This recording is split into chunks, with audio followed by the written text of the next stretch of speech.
کہ حضور قریش کا، قریش تو اپنی جگہ پر ہے، قریش میں فوقیت اسی کو ہوگی جو حضور کے آل کا ہوگا. ہاں لیلا فی قریش تو ہے، لیکن یہاں سے قریش سے مرادی نکھار حضور کی اولاد سے ہے. فرمایا کہ حضور سے جا کر کہنے لگے فقال ما جا، حضور میں ایک قوم کے قریب سے گزرا، قریش کے کچھ لوگ معزز کھڑے تھے، وہ باتیں کر رہے تھے. جب مجھے دیکھا تو بات کرنا انہوں نے بند کر دی اور خاموشی سے انہوں نے منہ پھیر لیا. حضور علیہ الصلوۃ والسلام نے جب سنا تو آپ ارشاد فرماتے ابن ماجہ فقال ما بال اقوام، اس قوم کو کیا ہو گیا ہے؟ یہ رسول اللہ کہہ رہے ہیں صلی اللہ علیہ وسلم. آپ کو گنبد یاد ہونا چاہیے، آپ کو ایمان یاد ہونا چاہیے، آپ کو مر کر حضور کی شفاعت پر یقین ہونا چاہیے، آپ کو محمد رسول اللہ کا لفظ کلمے میں یاد ہونا چاہیے، اشہد ان محمد رسول اللہ کی صدائیں اذان والی آپ کو یاد ہونی چاہیے. پھر آپ کو پتا چلے گا کیا بات ہو رہی ہے.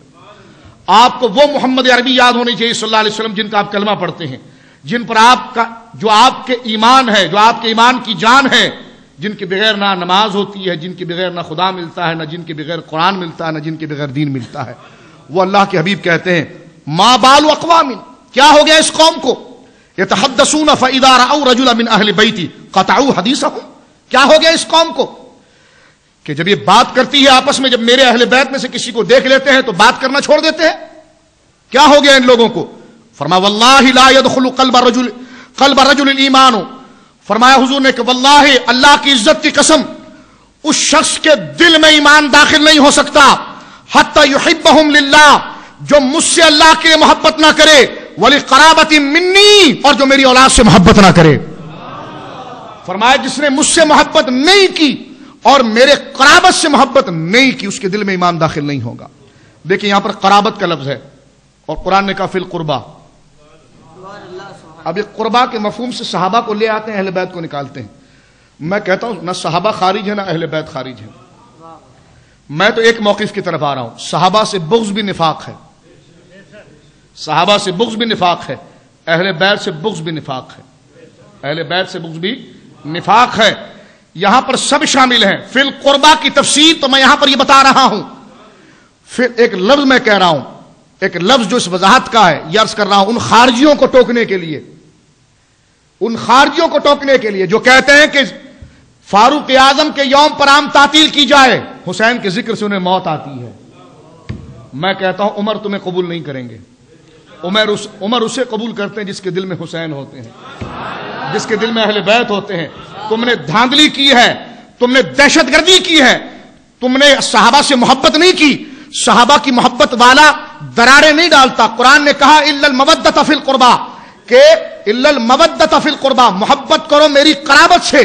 قربہ قرآن نے کہا، رسول اللہ نے اس کی تشریح کر دی ولی قرابت منہم، وہ میری اولاد ہے، وہ میری اولاد ہے. قرابت کا لفظ صحابہ کے لیے تو شاید کبھی استعمال ہوا ہو، لیکن حضور کی اولاد کے لیے تو تواتر سے استعمال ہوتا ہے. حضور کی اولاد کے لیے ان خارجیوں کا جواب دینے کے لیے میں عرض کر رہا ہوں، میں ان کو جواب دینے. صحابہ خارج نہیں ہے، اس سے صحابہ خارج نہیں ہے، لیکن جو صحابہ کہہ کر اہل بیت سے بغض رکھنا چاہتے ہیں، میں ان سے کہنا چاہتا ہوں کتاب اللہ و اطرتی. حضور نے فرمایا میں تم میں دو چیزیں چھوڑ کر جاتا ہوں، کتاب اللہ اور میری اولاد. بعض حدیث میں آتا کتاب اللہ و سنتی، میں اپنی سنت اور کتاب چھوڑ کر جاتا ہوں. لیکن میں آپ کو دعوے سے کہتا ہوں کتاب اللہ و سنتی اور کتاب اللہ و اطرتی، ان دونوں کے مقابلے میں، سنت کے مقابلے میں اطرت کا لفظ زیادہ حدیث میں آیا ہے. حضور نے سنت کا لفظ کہیں فرمایا، لیکن جب دو چیزوں کی بات کی ہے تو قرآن کے ساتھ سنت تو بہت کم کہا ہے، اپنی اولاد سب سے زیادہ کہا ہے. پھر عرض کر دوں میں خارجیوں کو جواب دے رہا ہوں. صحابہ کی محبت ایمان کا حصہ ہے، لیکن یہ نہیں کہ صحابہ کی محبت میں بغض اہل بیت پیدا کیا جائے، صحابہ کی محبت میں بغض اہل بیت پیدا کیا جائے. اور قرابت، میں پھر عرض کر دوں، قرابت کا لفظ تو کہیں صحابہ کے لیے استعمال ہوا ہوگا، یہ محدثین نے تشریح میں استعمال کیا ہے، لیکن میں کہتا ہوں قرابت کا لفظ جو قرآن نے کہا ہے الا المودۃ فی القربہ، قربا سے محبت کرو، قرابت سے محبت کرو. رسول اللہ نے ایک نہیں تواتر کے ساتھ کئی حدیثیں ہیں، قرابت کا لفظ امام حسین حسن اپنی اولاد کے لیے استعمال کیا ہے. تو قرآن کی اس آیت کی تشریح ہو گئی ہے، قرآن کی اس آیت کی تشریح ہو گئی ہے. تو حضور نے فرمایا کہ کیا ہو گیا اس قوم کو جو میرے اہل بیت کو دیکھ کر اپنی باتوں کو ختم کر دیتے ہیں. تو سن لیں اس کے دل میں محبت داخل نہیں ہو سکتی. یہ حدیث رسول سمجھ کے ان باتوں کو سنیے. میں پہلے عرض کر رہا ہوں کہ ہم نے ان احادیث کو دیکھنا ہے تاکہ لوگ کہتے ہیں یہ اہل بیت کا تو کوئی ذکر نہیں امام حسین، اور پھر اتنے بڑھ جا، یہ چیزیں نظر میں نہیں ہوتی، اس لیے تو یزید کی تعریف کرتے ہیں۔ یزید کوئی تعریف کی چیز ہے؟ توبہ استغفر اللہ۔ جس نے حضرت آدم کو شاید پڑھا نہیں یا اسے یہ نہیں پتا کہ حضرت آدم کون ہے، وہ ابلیس کا تعریف کر سکتا ہے، لیکن اگر اس کو پتا چل جائے کہ حضرت آدم اللہ کے خلیفہ ہیں، اللہ کے محبوب نبی ہے، ہمارے باپ ہیں، اور اللہ رب العالمین کی خلق میں پہلے ہیں، باعتبار بشریت کے ہیں، اور اللہ رب العالمین نے انہیں یہی عطا فرمایا، تو کہے گا یار کہاں ابلیس کے ذکر سے اپنی زبان گندی کر رہے ہو؟ اتنی بڑی عظمت کا کیا مقابلہ، وہ کیا ابلیس کا مقابلہ آدم کے سامنے؟ تو بلا تشبیہ کہہ رہا ہوں، ابلیس کا مقابلہ جیسے آدم کے سامنے نہیں ہو سکتا علیہ السلام۔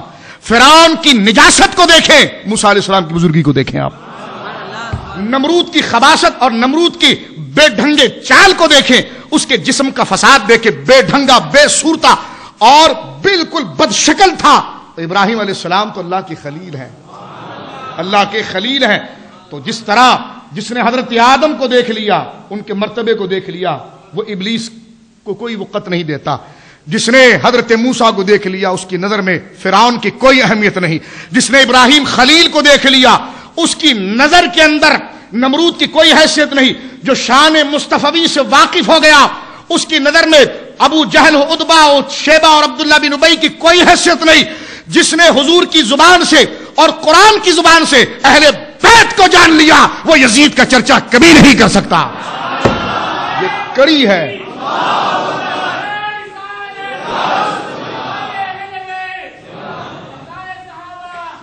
وہ کبھی نہیں ہو سکتا۔ وہ یزید کی تعریف، یزید اللہ اکبر، یہ تو آخری تقریر میں بتاؤں گا۔ کوئی ایک صحابی تو بتاؤ جس نے اس کی تعریف کی ہو، ایک تابعی بتاؤ جس نے اس کی تعریف کی ہو، ایک امام بتاؤ جس نے اس کی تعریف کی ہو۔ ایک تین امام تو اس کو کافر کہہ رہے ہیں، امام اعظم نے توقف کیا، امام اعظم نے دلائل کے اعتبار سے توقف کیا، لیکن مسلمان نہیں کہا، لیکن مسلمان نہیں کہا۔ کہ کافر کہیں، کہ کہیے، کہ میں نہیں کہتا، کہ مسلمان کہتے، کہ یہ بھی نہیں کہتا۔ اس کو بھی یاد رکھیں، مسلمان نہیں کہا۔ تو چاروں ائمہ جن پر دین کا اعتماد ہے، یزید کے اندر اگر رتی برابر بھی نیکی ہوتی تو چاروں میں سے کوئی ایک امام تو اس کی تعریف کرتا۔ میں ایک بات عرض کر رہا ہوں، صرف بات لفظ لعنت پر آتی ہے، لیکن انشاءاللہ یہ سید اس در کا بھکاری ہے۔ آخری تقریر میں آپ کو ثابت کروں گا کہ اس پر لعنت کرنا جائز ہے، اور امام اعظم نے جس لعنت سے منع کیا وہ اور صورت ہے، لیکن جو امام عمومی طور پر تو ہے، انفرادی طور پر بھی ہمارے طلاق کے مسائل میں مسئلہ لعان موجود ہے۔ جو شوہر اپنے پر لعنت کرتا ہے، شوہر اپنے پر لعنت نہیں کرتا کہ اگر بیوی کے سامنے اگر میں جھوٹا ہوں تو مجھ پر لعنت، تو شخصی لعنت ہوئی کہ نہیں ہوئی؟ اسی نیت سے یزید پر کہیں یزید پر خدا کی، ہاں بس۔ اب تو انشاءاللہ ہم اس کو واضح کریں گے اس مسئلے کو، لیکن میں ایک بات عرض کرنا چاہ رہا ہوں، اور اس میں یہ نہ سمجھے کہ ابلیس یزید پر لعنت کرنے سے یزید کہیں مظلوم ثابت تو نہیں ہو گیا۔ ارے جب شیطان پر لعنت کرنے سے وہ مظلوم ثابت نہیں ہوا، جب شیطان پر لعنت، لوگ ہم سے کہتے ہیں آپ یزید کا اتنا نہ دبائیں اس کو، اس لیے کہ لوگوں کی نظر میں مظلوم ہوگا۔ ہم نے کہا جس کے دل میں ایمان ہے اس کے نزدیک کوئی مظلوم نہیں ہوگا، وہ شیطان ہی، کیونکہ جس کے دل میں خدا کی محبت ہے، محبت تو ایک چیز چاہتی ہے، محبت تو ایک کا ہونا چاہتی ہے، محبت تو ایک ہی طرف کی چاہتی ہے۔ تو یقیناً جس کے دل میں اللہ کی محبت ہے وہ بار بار، اگر ایسا ہو سکتا، یقیناً لوگ دو قسم کے ہوتے ہیں، لیکن قرآن خود چاہتا ہے کہ ہمیں سچی عاشق چاہیے، اس لیے تو جگہ جگہ شیطان کی مذمت ہوتی ہے، اس کو ہم یہ کر دیں گے، اس کو ہم یہ کر دیں گے، لوگ کہ یار معاف کر دینا چاہیے، معاذ اللہ معاف کر دینا چاہیے۔ یہ جذبات کس کے دل میں پیدا ہو جائے تو وہ خود منافق ہے، وہ خود منافق ہے، اس لیے کہ اس کو اللہ کے حق کا پتہ ہی نہیں ہے۔ اللہ رب العالمین جبر نہیں کرتا، جبر نہیں کرتا۔ ابلیس اتنا بڑا ظالم ہے، ابلیس اتنا بڑا ظالم ہے کہ اس کے لیے خیر خواہی کے کوئی جذبے رکھے جا سکتے نہیں ہیں۔ جو خدا سے جس قدر محبت کرے گا وہ شیطان کو اتنا بڑا دشمن ہوگا۔ تو لہذا خدا کی محبت کے مظاہر انبیاء و صحابہ و اہل بیت ہیں۔ تو امام حسین سے محبت صرف حسین نامی شخص سے نہیں ہے، حسین سے محبت دراصل حق سے محبت ہے۔ یزید کی مذمت کسی فرد واحد کی نہیں ہے، یزید کی محبت فرد واحد کے ساتھ ساتھ باطل سے نفرت ہے۔ آگے حدیث پاک سنیے آپ، حضرت عباس ابن ابی مطلب رضی اللہ تعالیٰ کہتے ہیں، اس حدیث پاک کو توجہ سنیے کہ جو میں نے آپ کی خدمت میں پیش کیا، اس کے الفاظ دیگر اور احادیث میں بدلتے چلے جاتے ہیں۔ ایک حدیث میں یہ آتا ہے نسائی، امام نسائی نے جہاں پر مشتبہ لکھی ہے جس کو سنن نسائی کہتے ہیں، تو سنن نسائی جو ہمارے سیاستہ میں ہے، امام نسائی نے کئی کتابیں لکھی حدیث کی، تو ہمارے نصاب میں جو کتاب ہے جس کو ہم سیاستہ میں نسائی شریف کہتے ہیں اس کا نام المشتبہ ہے۔ اصل میں المشتبہ کہیں گے تو اس سے وہ سنن مراد ہوگی، ورنہ امام نسائی نے حدیث کی کتاب سنن الکبریٰ بھی لکھی ہے، سنن الکبریٰ بھی لکھی ہے۔